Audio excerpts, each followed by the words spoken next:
Chairman Arrington, I welcome your testimony. Well, the ranking member knows how to get me off topic here. I've got a prepared set of remarks, but I'm just going to speak from my heart.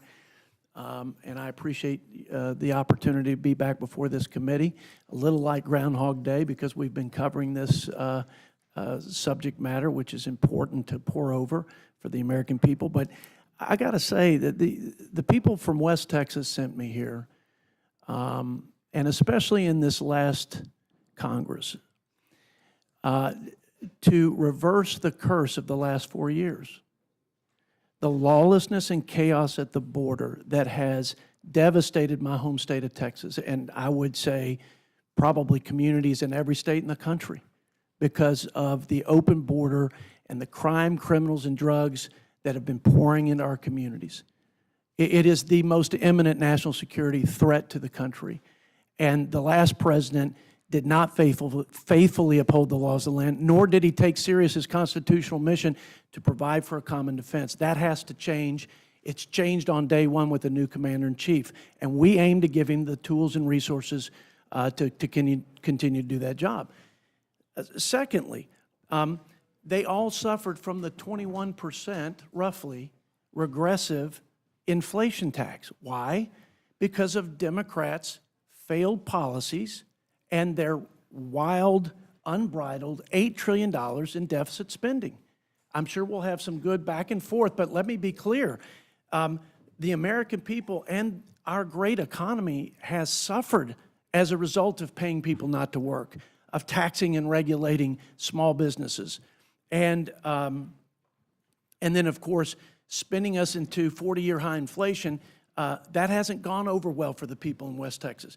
So they sent me here to make America stronger, safer, and more prosperous. And that's the mandate they gave our president. That's the mission I'm on. And I'm going to work every day to that end. I believe this bill gets us closer to that vision. I believe that the most important thing we can do is equip our sons and daughters to be safe and successful in providing a common defense. We're long overdue to invest in military readiness vis-a-vis our adversaries. There are lots of things that go into unleashing economic prosperity, but a centerpiece of that is pro-growth tax policy.